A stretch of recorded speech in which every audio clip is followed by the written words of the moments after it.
All right. Welcome back, everyone. For those of you who are live, of course, and everyone who's listening to the recording replay, I decided to put out this topic, and the reason being is because I don't really know any successful business owners who aren't great about making decisions. Everyone that I know who's successful, who's doing well, even in other areas of life, with their health, with their relationships, everything like that, they know how to make decisions. And what they're not doing is sitting in confusion and allowing confusion to run their life, and allowing indecision to be stagnant. And so one thing I started noticing within myself is every time that I sit in indecision or confusion, that muscle grows. That muscle starts to grow, it starts to expand, and therefore it's very hard to continue to make decisions. And we're always making decisions in our business, whether it's to do with marketing, whether it's to do with pricing, whether it's to do with your products and services and what to do next, and everything around niching and all the different stuff. When you're growing a business, what we're really doing is growing the skill of becoming great decision makers. So who agrees with me there? If you're not making decisions time in, time out, then that's what it's all about. But one thing I'd love to do here is help you understand a few things. And one of them is around the real pattern, where the real pattern that we need to recognize. And second is how to start developing the healthy habits of making informed decisions, making decisions that are from your heart, and doing it from an empowered place. And if you can condition that time and time and time again, what you'll find is your external results will not only start to increase, but the internal muscle, the internal side of you who can make decisions, will be running the show more and more often. So you'll notice the results in the form of clients, in the form of your marketing, in the form of income will increase the more you start to make decisions from this place. So with that being said, I have a few slides. Now, if you're listening on the podcast, I know a lot of you do, you're not going to be able to see the slides, but you're still going to be able to follow. This is just really for the people who can see it on YouTube, and obviously you guys here who are live, just so you can follow along at a different depth. So I'll share my slides, and we'll walk through a couple topics. But I really want you to not only learn here, but to take it in and see how can you apply it. It's only when you can apply it, that's really where it's going to make the difference. And afterwards, we can go around the room, and if you have any questions, I'm happy to answer some questions, and happy to also bring up any sort of related topics that you feel in your life as well. So happy to do some live coaching as well at the end. So let me show my very pretty slides, which took me so long to do. It's probably about 12 minutes. But this is my slides. Can you guys see that? Okay, great. Let me go here. All right. So this is all about overcoming confusion and uncertainty. So I want you to, before we get started, to notice a part of your life, whether it is in business or not, but a topic or a decision that you've been confused about that you need to take. So what's something in your life to do with maybe your marketing, your products and services, your messaging, some offers, delivering of your products and services, whatever it may be. What's a topic that there are some decisions that need to be made and you haven't been making them? Because this will really allow you to get a feeling around how this relates to you, and we can start to create a shift within that. So when it comes to confusion and uncertainty, this is the challenge.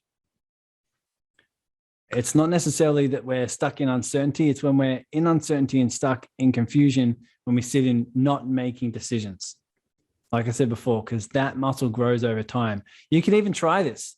You can try with when you're in the shops, when you're doing your groceries, when you're in your business and you're, reaching out to people, or you're doing some things in your marketing, try not making some decisions for a while, for like half a day or whatever it may be. Whenever you make decisions, don't do it. And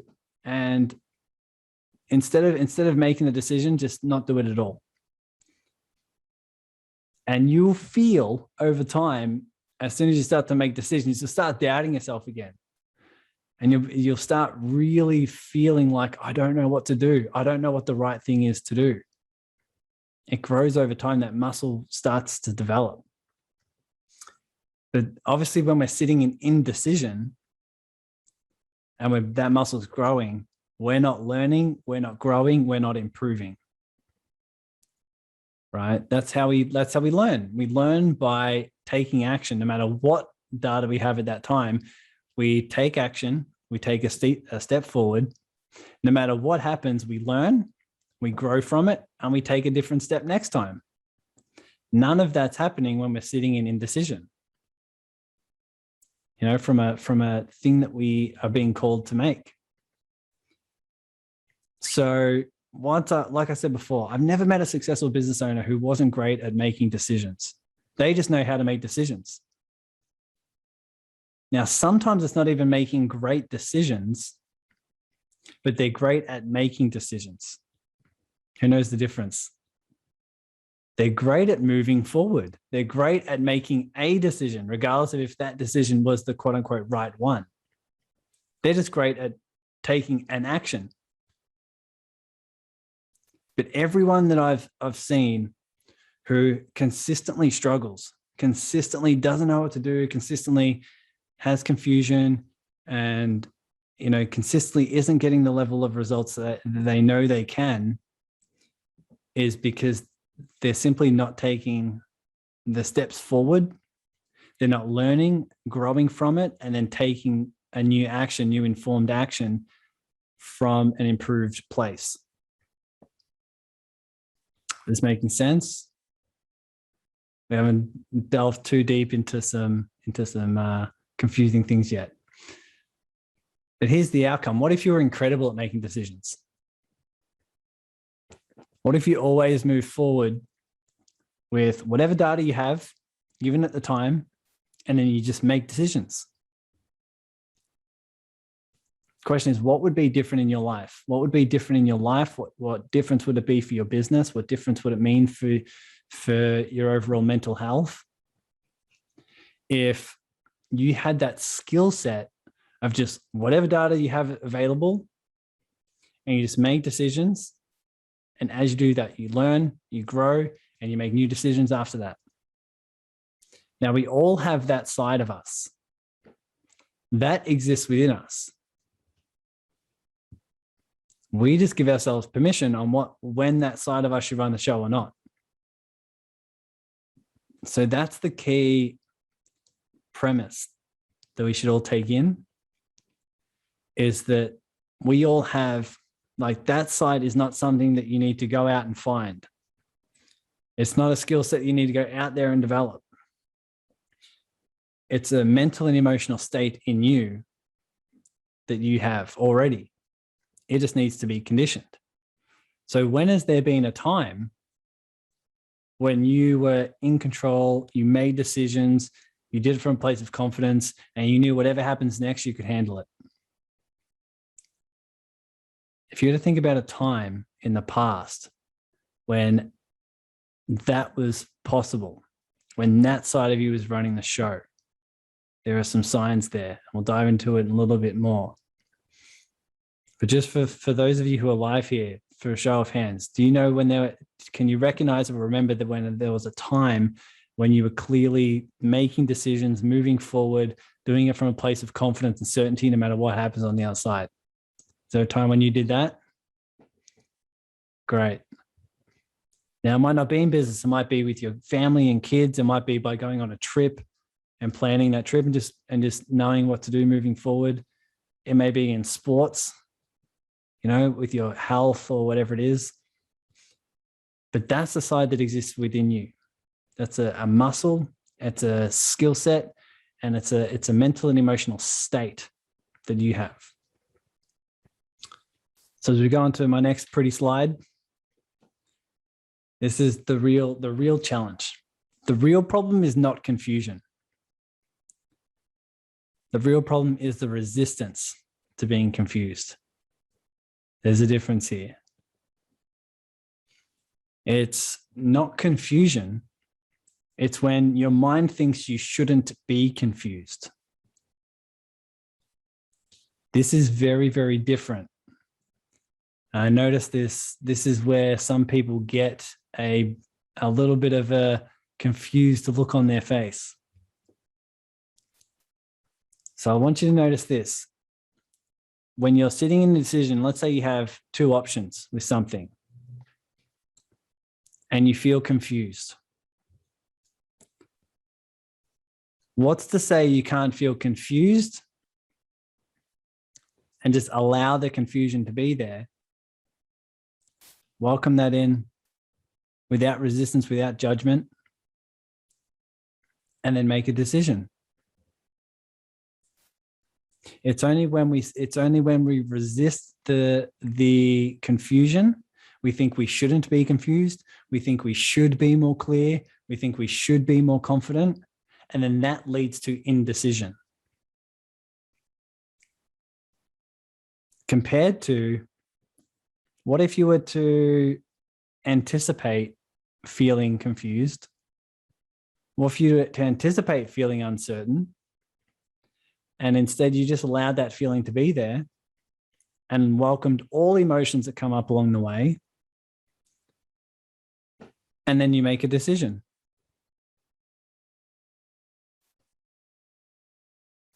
The reason why this is different is because what's actually coming up is a deeper pattern that goes beyond confusion. There's the confusion around, oh my God, I don't know what to do, or I don't want to make the wrong decision. What that's coming from is a side of you who believes that if I make the wrong decision, something bad's going to happen. Or if I make the wrong decision, I'm going to feel something a lot worse than this confusion.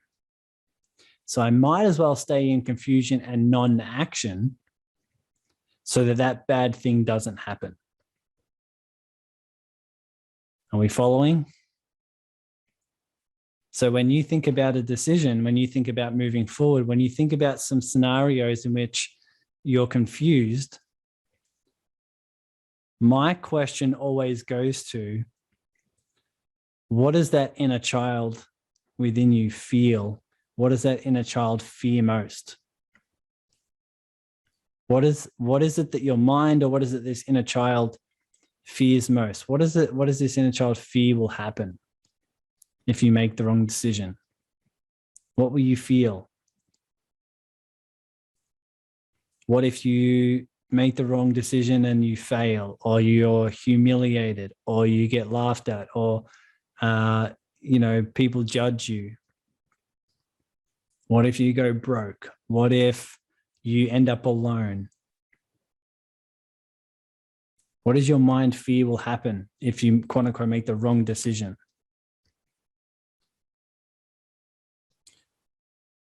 Therefore, this pattern comes up that says, hey, what will be better for us is if you just sit in indecision. If you don't make any decision, we can't make the wrong one. So therefore, we would rather feel this resistance. We'd rather feel this confusion. We would rather feel uncertain than to feel the very thing that we would feel if we make the wrong decision and this thing happens. Are we following here?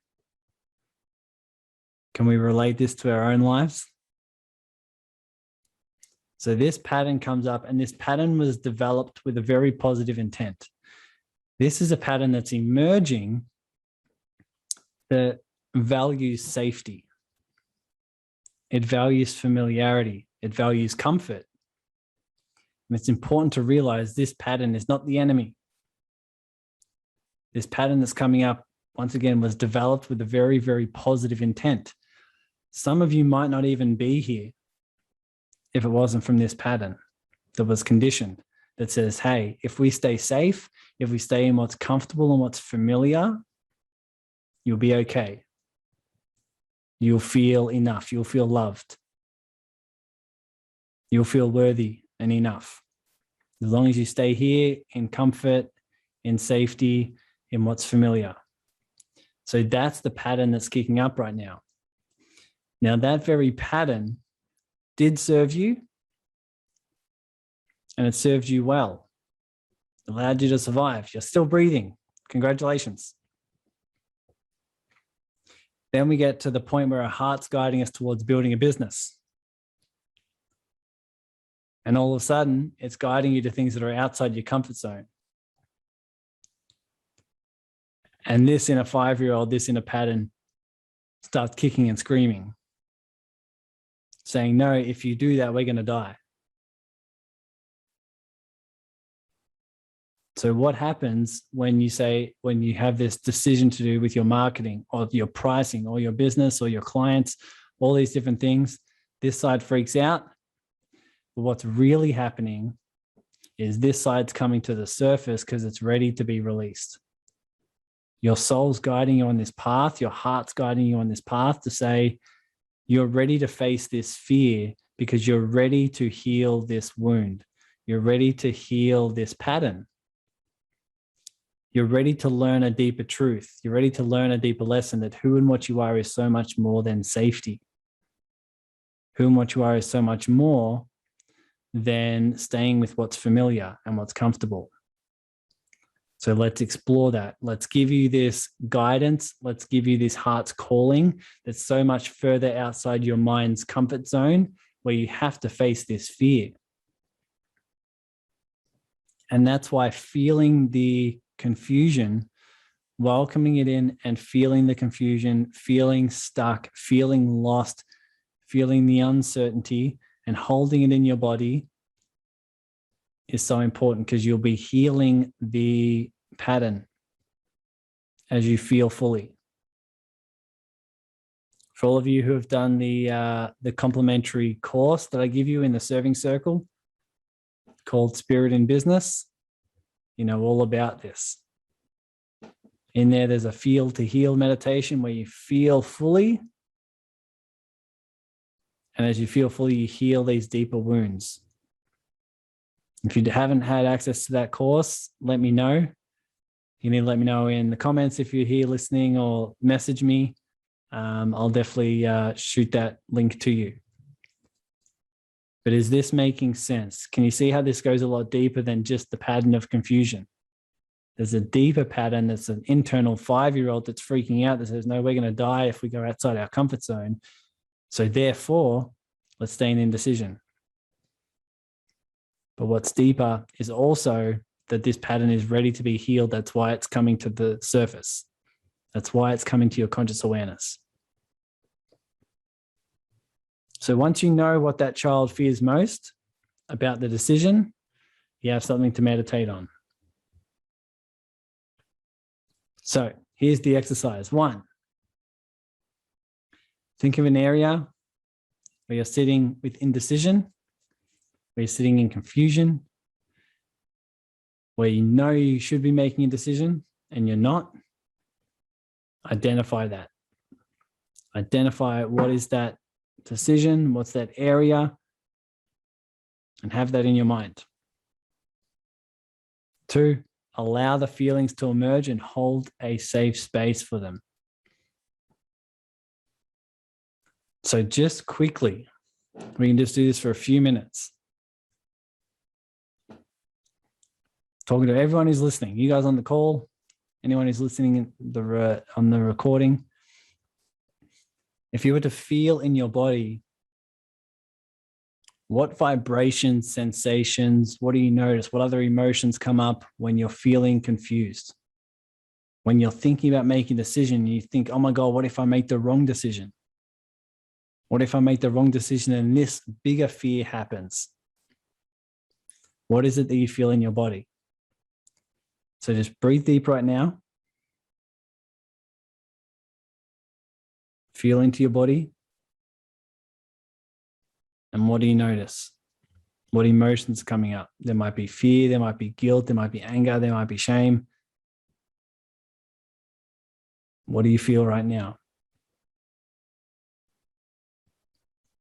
And while you breathe deep, notice where you feel it. Do you feel it in your shoulders, your chest, your stomach, solar plexus, your legs? Where is it that you feel it? Just continue to breathe and welcome it in. Welcome it in fully without resistance, without judgment.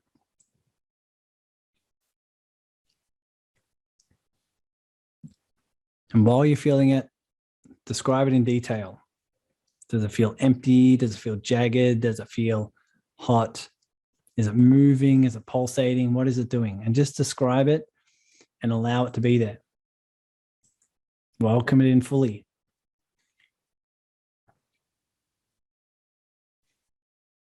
Continue to breathe. And I remind you, if you can describe it to me, if you can describe it to yourself, that means you're not this emotion. You're not the pattern. You're the observer. You're the observer of it.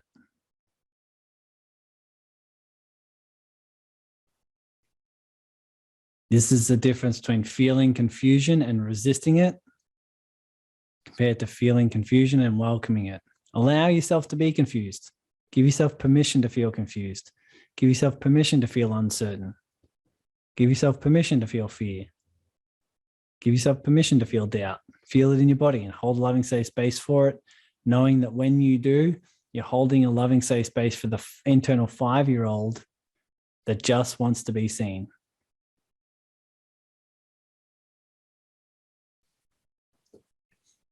So step 3. Once you feel a deeper inner peace or acceptance, ask your heart a resourceful question. When I say a resourceful question, it's a question coming from resourcefulness. It can be a question coming from peace, coming from love, coming from playfulness, coming from passion or compassion. Once you feel once you feel a deeper level of acceptance or peace or surrender, ask your heart a more resourceful question. Like, what is my heart guiding me to here? Maybe there's not a dilemma. Maybe there's an abundance of answers and solutions. Or how can you approach this decision with playfulness or with fun? How can you be proud of yourself no matter what happens next? What side of you do you want to run the show? These are resourceful questions, but ask yourself a resourceful question. Ask your heart, what does it want to do next? So identify 1 or 2 questions you can ask your heart that's coming from a place of resourcefulness.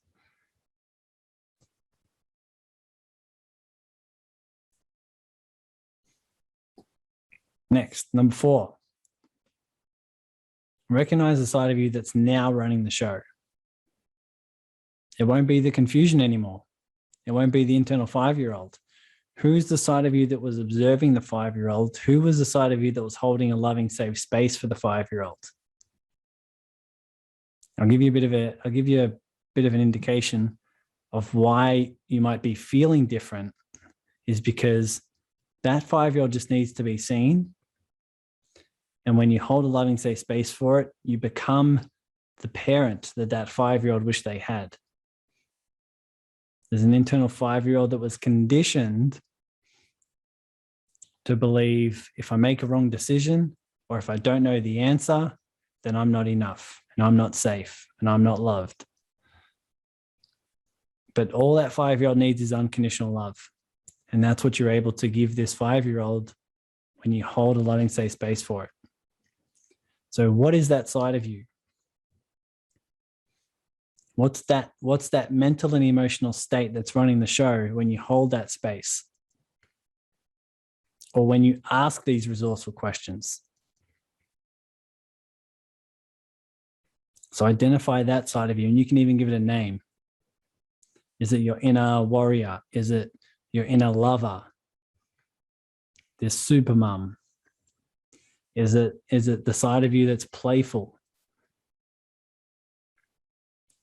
The side of you that's humorous? Is it the side of you that's passionate? What is this side of you that's now running the show? To identify that.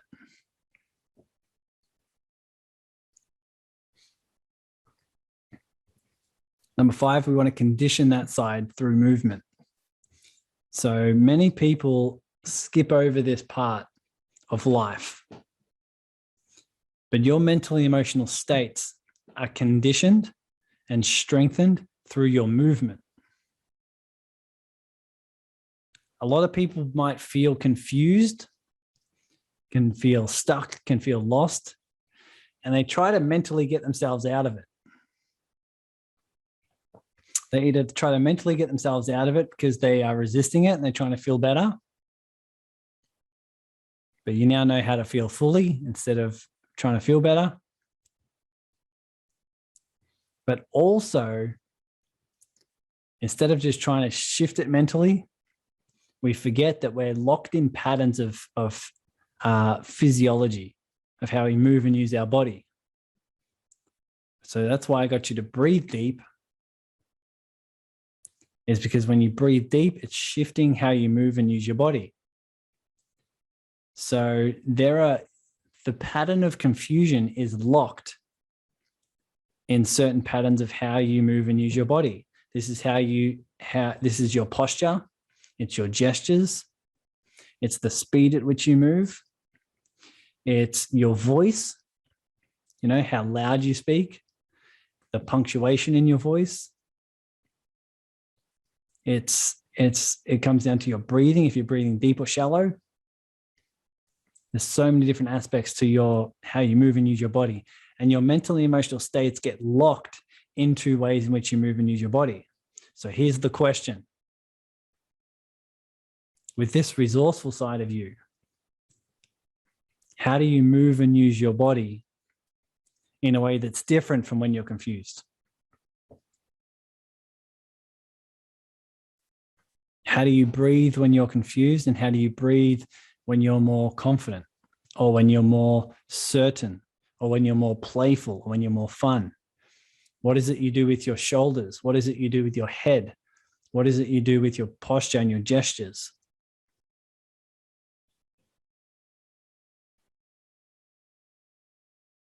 These are the patterns that we would need to condition. So here's my challenge for you. Are you ready for it? Take that as a yes, because I hear everyone that's watching this all over the world being like, yes, me, is to set up some reminders for yourself.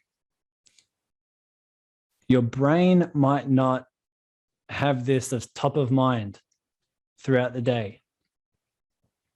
But if you have some physical reminders, whether it's in your calendar online that are going to give you reminders, or whether it's something physical in your life that you wear or that you come across that you can see in your environment, how can you set up some reminders for yourself so you know when you see that, you're going to move your body in a way that conditions a more resourceful side of you?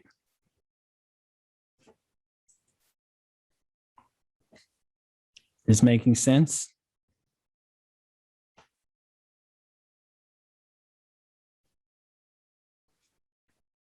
As Wendy says in the comments, conscious communication with internal and internal.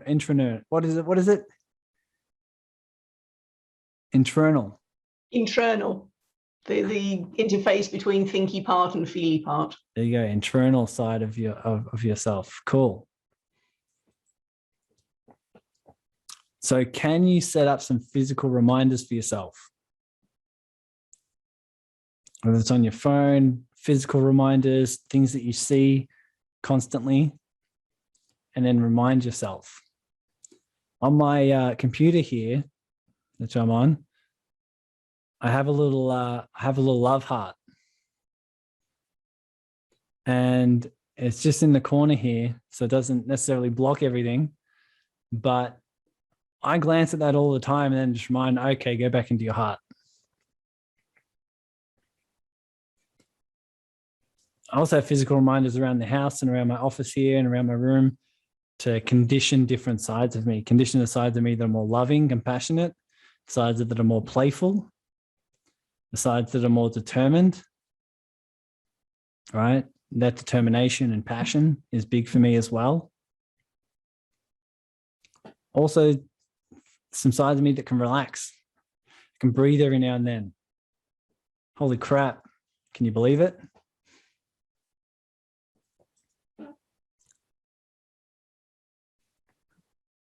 So conditioning this side is really, really important.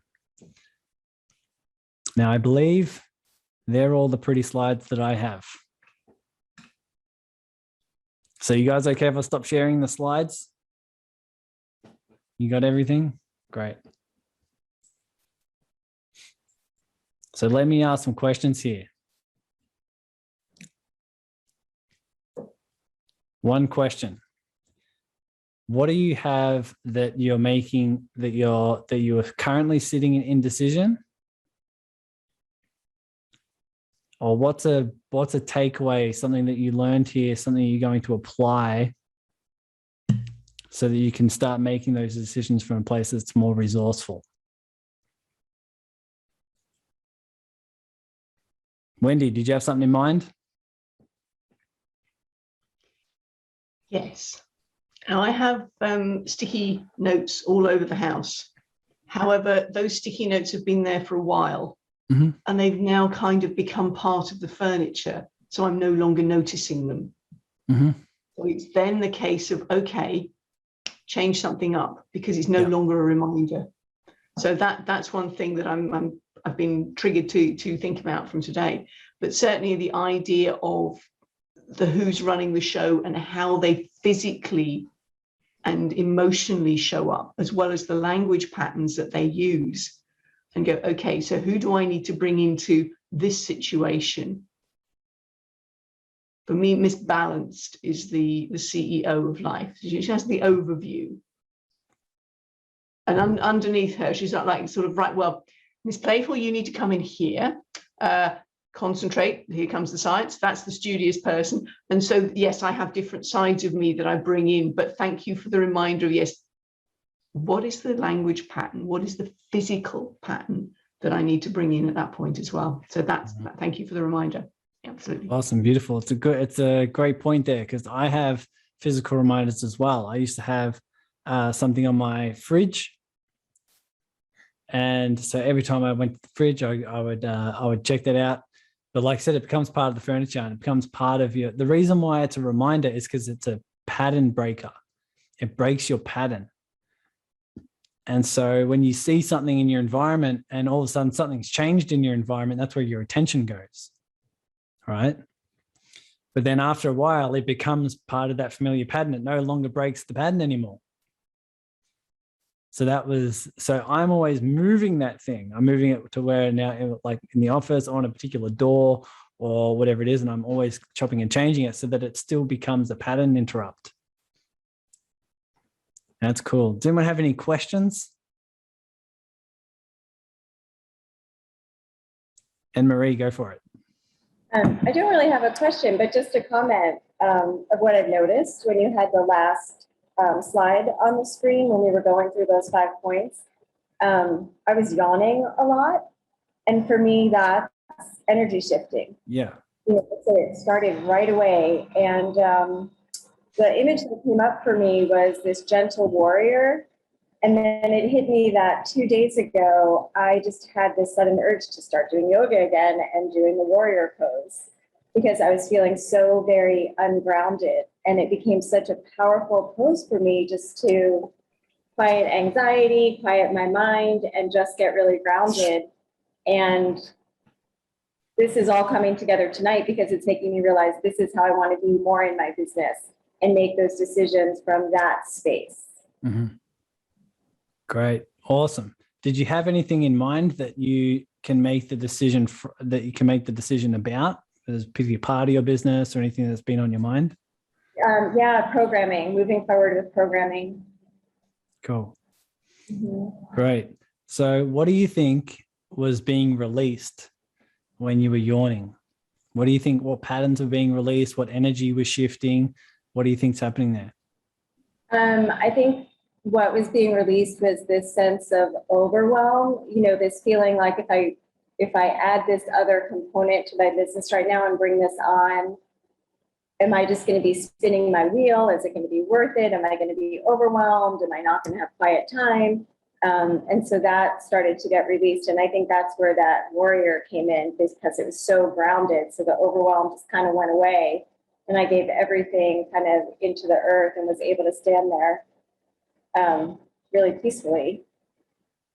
Totally. Isn't that funny how we recognize that whenever there's a pattern that's coming up and we feel it fully and we feel it release, all of a sudden we start to get more guidance, we start to get more clarity, we start to know what our heart's guiding us to next.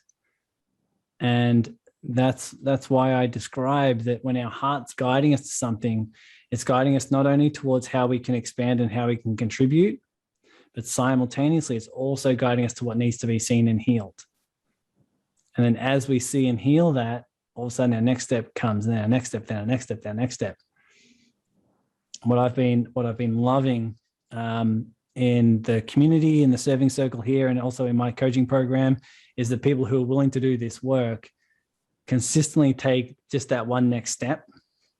And they know that it's their heart's calling, it's their highest excitement, while also bringing up fear and uncertainty and doubt. And then they know exactly what needs to happen. They're like, I just heal that. I feel it fully without resistance or judgment. I take this next step, and the magic starts to unfold. Because you're following, therefore, you're following something that's so much bigger than your mind.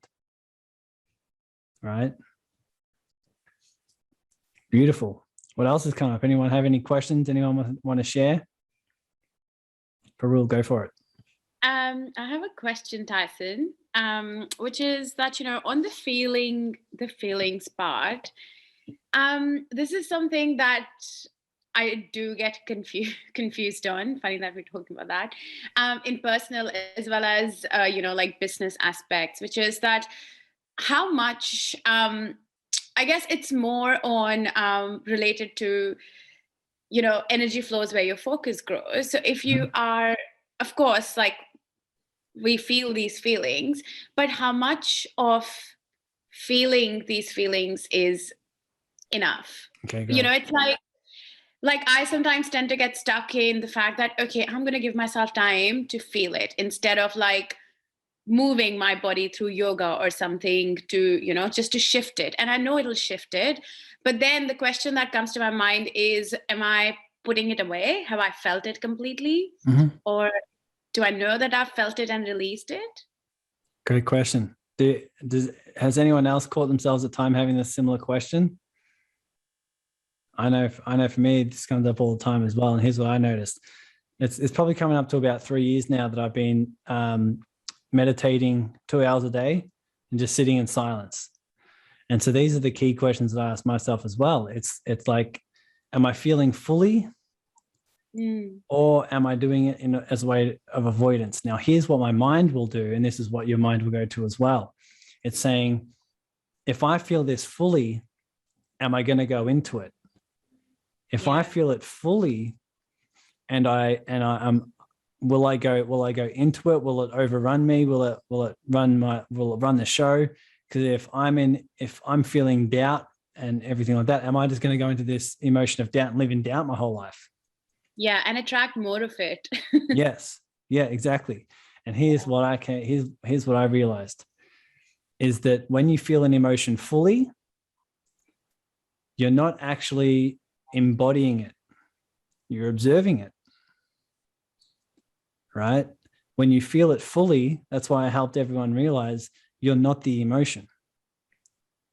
So it's not that it grows. What allows the emotion to grow is resistance to it. It's if you're feeling it while thinking it needs to leave, or it shouldn't be there, or I should be feeling something else. That's what allows the emotion to grow, right? Whether it's conscious or unconscious.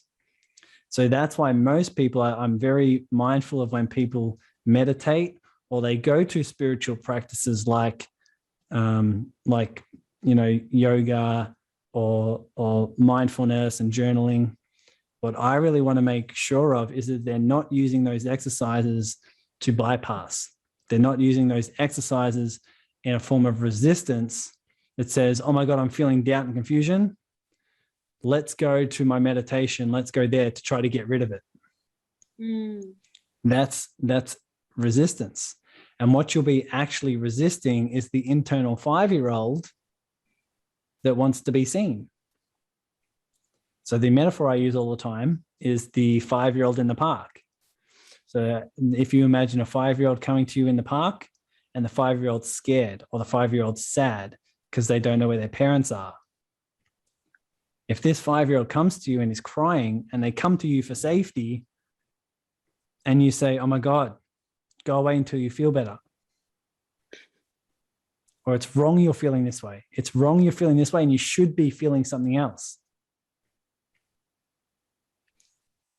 And that's what we do to our internal 5-year-olds when we go to our meditations or our spiritual practices of yoga and journaling and mindfulness in order to get rid of the 5-year-old. We're saying, no, it's wrong you're feeling this way. You shouldn't be feeling sad. You should be feeling something else. Come back when you feel better.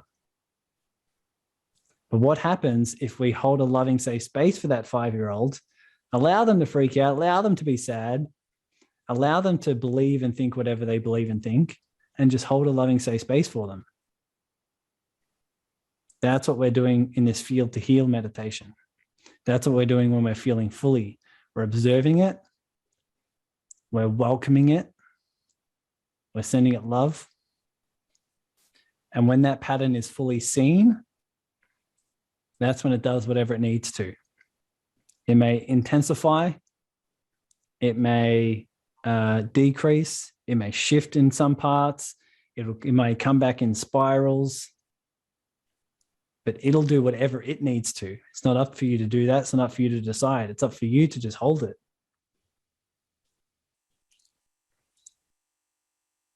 Go for it, Wendy.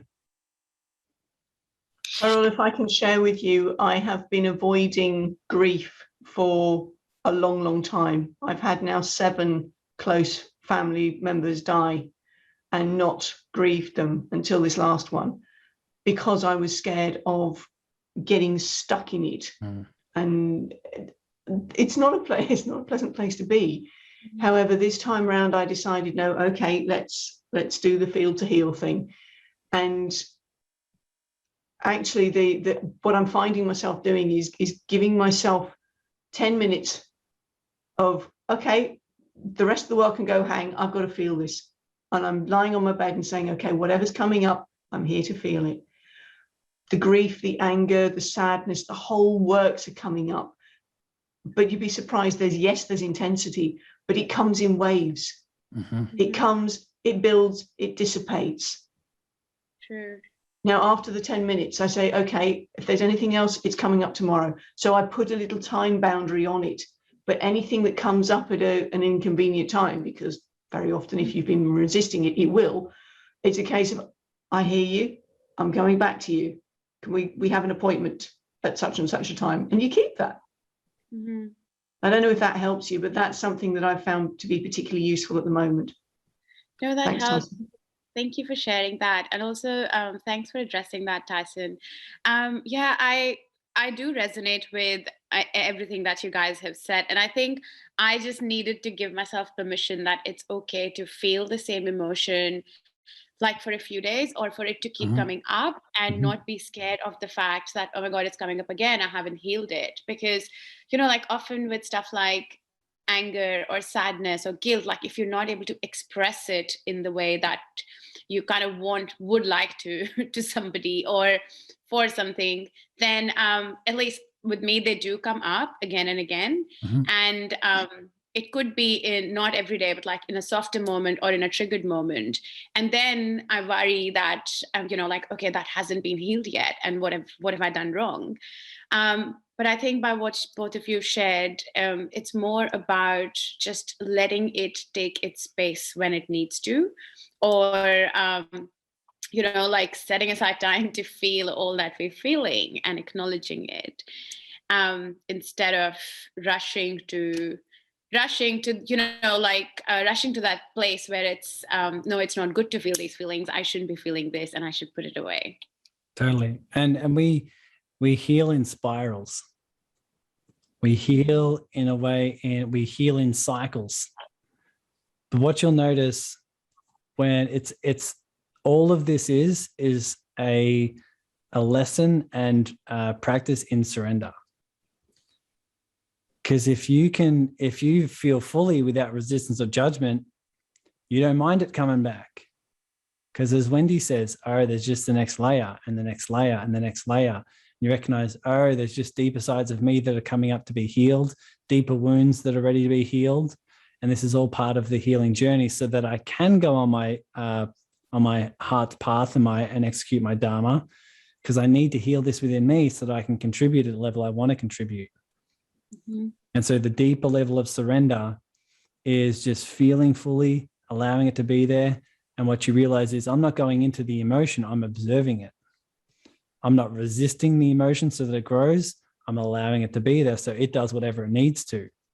It just so happens that when you surrender fully, it'll heal in its own time. Whether that's 2 minutes, whether it's 2 days, whether it's 20 days, 2 years, 20 years, it doesn't matter. And you don't care, because you're willing to feel it anyway. We really have to shift the paradigm of I want to feel better to I want to feel fully. We're not here to feel good all the time. If so, we would. We have a variety of emotions and a variety of ways in which they come, and a variety in ways in which they allow us to experience all of life. And one thing that I'll touch upon that Wendy said also is that it's very ignorant of us to think that if we don't feel an emotion and we push it aside, that it's dealt with and that it doesn't affect us. If you feel sadness, or if you feel shame, or if you feel fear, or if you feel doubt, and you're like, oh no, I'm going to distract myself and do this thing and not feel it, do we not think that still exists in us? Do we not still think that it's unconsciously running some decisions and actions? Totally. Right? It's still there. It's come to your conscious awareness to be healed, and you're like, no, I'm going to push you down. I'm going to resist you and say, no, I should be feeling something else. I'm going to distract myself. I'm going to react to it. It's still there. Right? Yeah. So now when I wake up, I have these spirals, I have these cycles. And what I've been teaching my clients in my program is also the stages of a spiritual awakening, and so that you know exactly where you're at, and you know exactly what it means. But what this will allow you to do is, when you sit with this and when you feel fully, if you wake up and you feel anxiety, you see that's just as graceful as if you wake up feeling bliss. But here's what you don't do. You don't cling to the bliss, and you don't try to rush the fear or the doubt or the uncertainty. You don't try and rush it. You completely surrender and allow and welcome and allow it to do what it needs to. Right? You don't cling to the bliss, but you also don't try to rush the dark night. You sit down, you surrender. The more you surrender, your inner healing will happen the way it needs to, but you'll just feel a deeper level of peace. Right? I just got off a phone call, like I said before, with Deborah, who was on here. Now she left. She left us all. And I feel very, very sad, and I feel very rejected. But one thing that we were talking about that really landed with her was the reminder that even if you build your business in a way that satisfies the ego, let's say you get a lot of clients, you get a lot of money, but you do it in a way that's acting from a pattern, You'll feel happy and you feel joy, but it'll be very false. It'll be a false joy. But what happens if you feel your deepest fear and you heal that pattern? You feel a deep level of peace and joy and surrender and love, regardless of what happens around you. That's the true love. That's the true peace. That's the true joy. You're not feeling joy because it's something external that happened that you think that your mind thinks should happen, but you're accessing more of who and what you are, which is joy. It's not from that thing that's happened externally. It's from within, because that's who and what you are. Who and what you are is love. Questions? Dawn. Yes, Tyson, I have a question. Palin, go for it. Palin, go for it. What do you suggest to someone who's pretty much sitting in decisiveness for the most part of her life, which is my life? I just realized that, when you started showing that first slide, it's just me. You're talking to me. And it's not just reflecting on the business side that I just couldn't decide on the program name for days. And I keep, coming up with the new ones and then just, I think this one's better than that one, and just couldn't make the decision. But not just that, every single day I'm facing the same dilemma. And I've been so conditioned to think that that's part of me being liberal, because everybody told you that, yeah, that's what liberal person do, and they just cannot decide things. So, from just buying the bed sheet to, packing what's to pack inside my luggage, what kind of a dress that I should pack, little things like this, and one after another. So I'm glad that you mentioned that this is part of the, inner child issue that I never really associated with that. I thought that the business side is that part I'm totally understanding, that applies, and I can see it right away. But just that everyday thing, little things, all those details, to be honest with you, sometimes it bothers me. I was like, why would it take me 2 months to decide on a itinerary to go somewhere? If my husband take over, it took him like 3 days to set everything, and for me to handle it, it will be 2 months. I can't decide on the car to rent, the place to stay, the kind of vehicle to take, and those kind of things. So what do you suggest? I mean, I do meditate every day, but it doesn't seem to cure that part. Yeah. But there's also, you can feel the resistance in what you're saying, because there's a lot of frustration in the fact that it's happened. There's a lot of frustration coming up, like, oh my God, I can't believe this is me.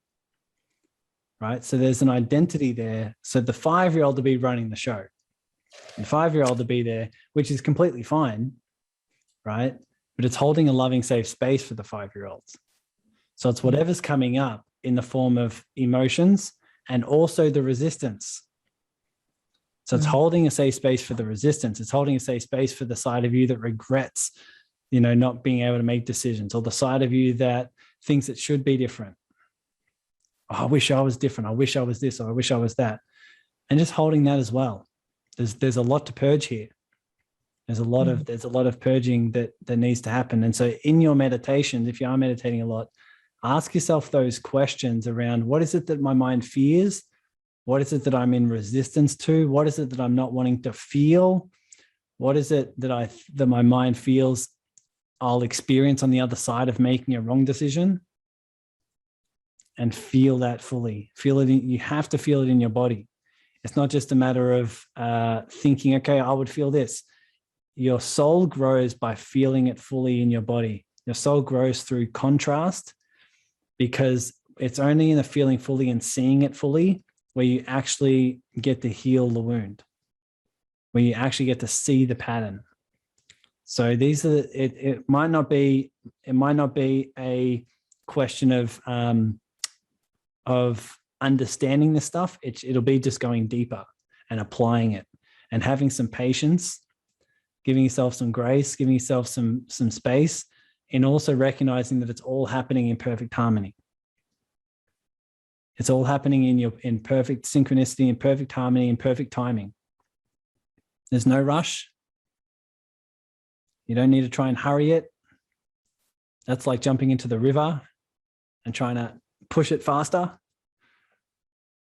When we know we do that, we're just offering more resistance, right?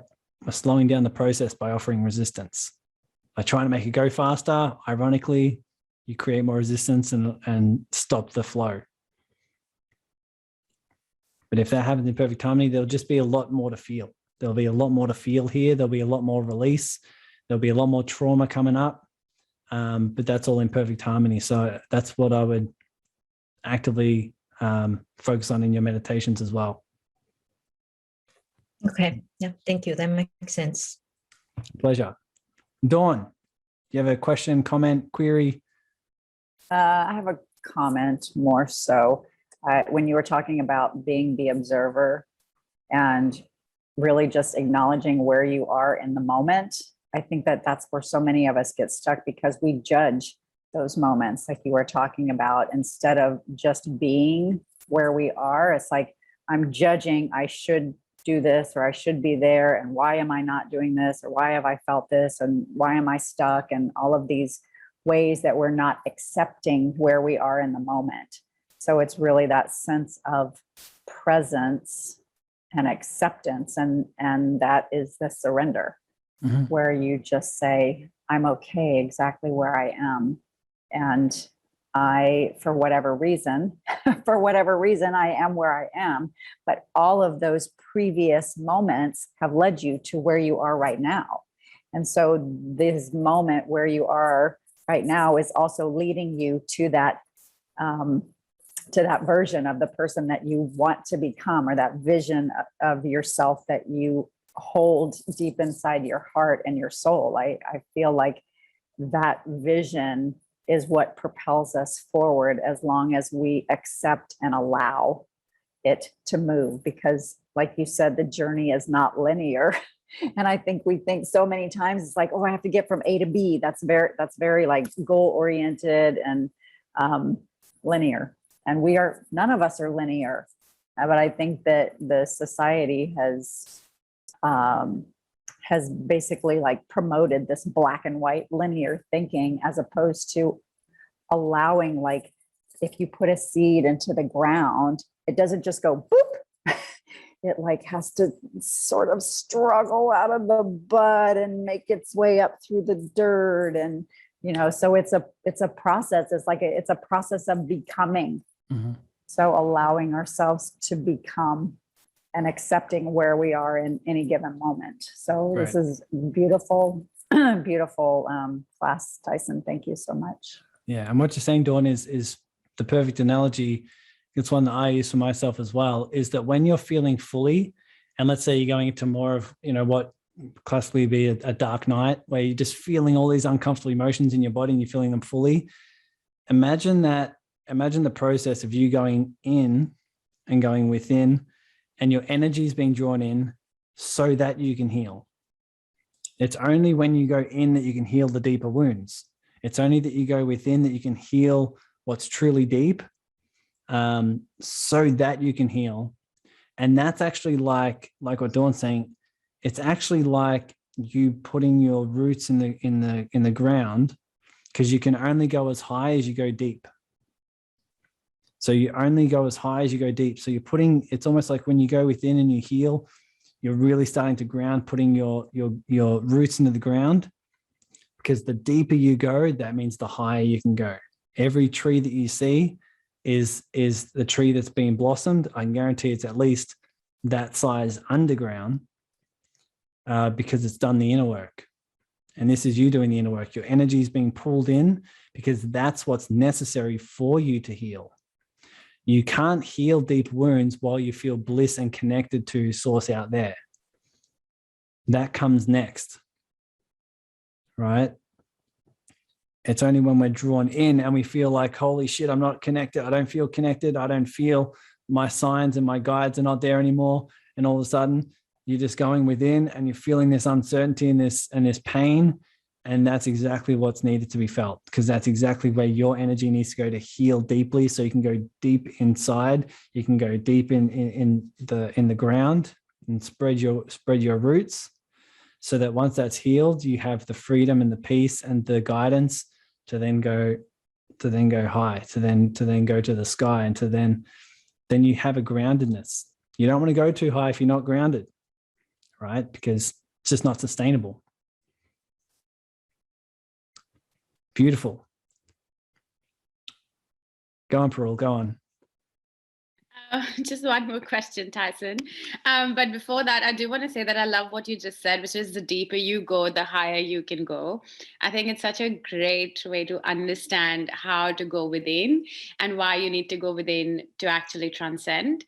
But my question is, it's like, so let's say we're feeling our feelings and we're going really deep, and I'm thinking that there is an inner knowing even in that feeling, where you know that you have felt it at a certain point, and now you're ready to shift your energy to get going for the day, or to get going for whatever else needs to be done.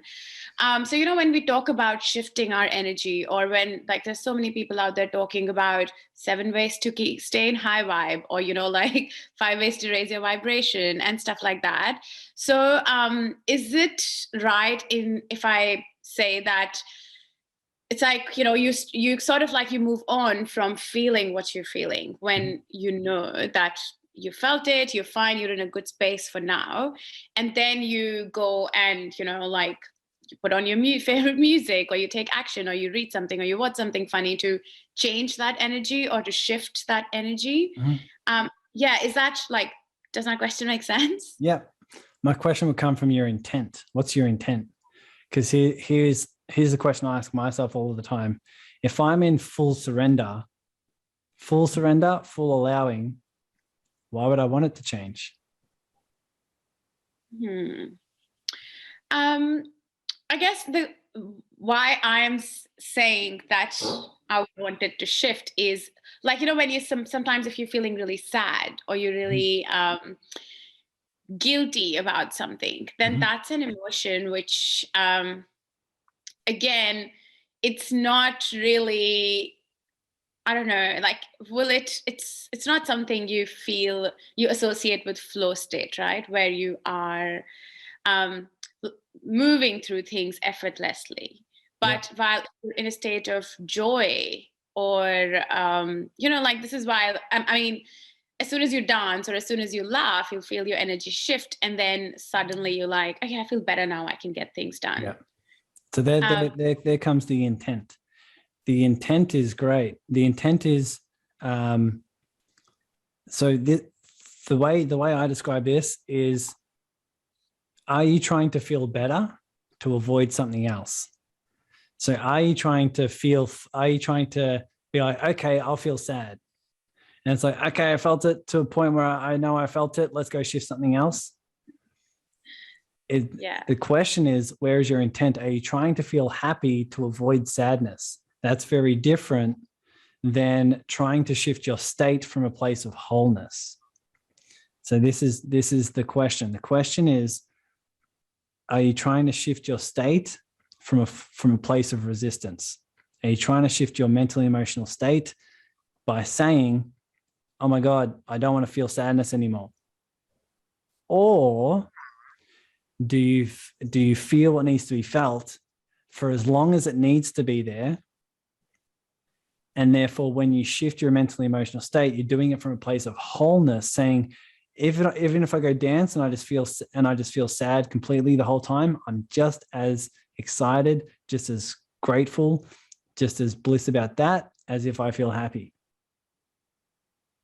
So what might be coming up is still forms of resistance and say, hey, yeah, I'm willing to feel this as long as it leaves. That's what we want to be mindful of. I'm willing to feel this sadness as long as it leaves. That's like hugging the 5-year-old so they'll leave you. That's not real unconditional love, right? So that would be my question. I'm all for using dance. I love dancing. I'm all for music. I love music. I'm all for creating a different mental and emotional state, as we described before. What we want to do is make sure that when we're shifting our state, we're doing it from a place of wholeness, not from a pattern of resistance. Not because you have this belief that I should be feeling better than feeling sad. And I'll give you an understanding.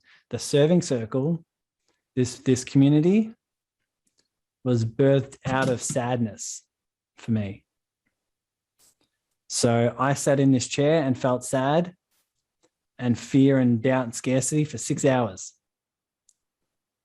And it was only through that sadness where I had this insight that said, hey, if you build a community and fall in love with the art of serving, everything else take care of itself. Now, if I went 1 hour and said, I'm done feeling sad, I want to feel happy again, I want to feel more flow, I might not have never reached that. But here's what I found. You can feel flow in sadness. You can, when you're feeling sad and you give yourself permission to feel sad, like if you're watching the Titanic, the movie, one of the highest grossing movies of all time, it's a sad movie. It's a crazy sad movie. Some people go into it knowing it's sad, but why do we go there? Why do we go there? I would explain that as a flow state. When you're there experiencing this movie and it's just blissful, and the sadness and the rawness and the pain and just the emotions are flowing, and you just don't have any resistance to it. That to me is flow. You're feeling authentically, you're feeling your full self. You give yourself permission to feel whole in this sad experience. It's just your mind gives yourself permission to be like, oh, you're watching a movie? Yeah, that's fine. You can feel it now. When it comes to your own life, don't you dare feel sad. Sure. So there's a lot of peace. There's a lot of deeper levels of wholeness and oneness and unity consciousness in the sadness when we deeply surrender. So that would be my question. My question is, it's cool to change state. Where is your intent? Is your intent because you think you should be feeling better? And when you feel, quote unquote, more happy, then your life's going to be better. You're able to be more flow, be more whatever. Or do you just surrender to whatever you authentically feel in that moment for as long as it needs? Who's there? Who cares if you're in sadness for 30 days? That's what Wendy might be experiencing because she hasn't been in grief for however long after seven family members. And now she's starting to realize, oh, that was in me anyway. How about we schedule some time to just be courageous and sit with it, right? And to just feel it fully, knowing that this is an experience of life that I'm destined to live. This is a side of me that I'm holding space for. Now, here's the beautiful thing. How much more space now can Wendy hold for other people? Absolutely. And the thing is, I feel as though if I'm not prepared to accept it now, it'll keep repeating and repeating. Yeah, of course. As it already has. Of course. Now you know that it's going to keep coming up time and time again, but it'll be a little less. There'll be a little less potency to it. There'll be a lot more surrender. There'll be a lot more allowing. It'll be so much easier, and you just go in that cycle without resistance. There's just so much surrender there. You know, you can hold that grace for other people, even family members who might be on a similar pattern. Because you're judging yourself less by being guilty or angry or sad, you're now not judging that side of them. Mm-hmm. You hold space for them, just unconditional love for them because you have it for yourself. And also appreciating that loss is not just about the death of somebody. Every time we grow, something dies. And there will be those micro traumas, those micro griefs that if we don't acknowledge them and feel them, then again, they get suppressed and get magnified in the big ones. True. Parul, how do you feel? Really good. And I feel, amazing. I think that was very insightful. And I feel like what you just said gave me a deeper perspective on how we need to hold space for ourselves so we can hold a very beautiful space for others, especially being in this, like especially being coaches where, we like, yeah, it feels like it's a no-brainer that how can we hold space for others until we've held that for ourselves. It's almost like it just wouldn't happen, and it just wouldn't, like be sustainable if we don't do that for ourselves consistently. Yeah. Yeah, and I feel like you've just given me permission to really feel everything instead of trying to rush through anything. So that was amazing. Thank you. No worries. Give yourself permission to feel sadness or whatever for as long as it's there. Doesn't matter how long, because you just consistently ask yourself the question, what do I need to surrender to now? What do I need to surrender to now? What do I need to hold a loving, safe space for now? What's coming up that's ready to be seen? What emotions am I avoiding? What sides of me do I not want the world to see? These are sort of deeper questions that allow us to see, okay, what's coming up? That's why I meditate so much, and it's the first thing I put in my diary. Never changes. Every morning, I wake up for an hour or whatever it may be. I just sit there in silence. And the more I do that, the more I'm able to hold space for other people. But if I'm judging a side of me and I'm coaching someone, I'll be unconsciously judging them, and I'll be trying to change them rather than just holding a space for them and allowing them to unfold the way they're meant to. Right? So if you find yourself trying to change someone, thinking they're better off by being here or doing this or creating this change, it's time to look within yourself and say, you're talking to you. Right? You're talking to that side of you that you think should be different, rather than surrendering, and then the shift comes by surrender rather than by force. I'm happy to end it there. So I do have other calls. But one of the things I'd love to do for you guys who are here live, if you want to shoot me a message with your name and business contacts, I'd be happy to put them in the show notes for this episode so people can reach out and contact you. And the reason being is because we want to build our network with people who are doing this work. And so if you want to shoot me a message, I'm happy to put that in the show notes for everyone to reach out to you guys. So thank you for being here. Thank you for your questions and your queries and comments.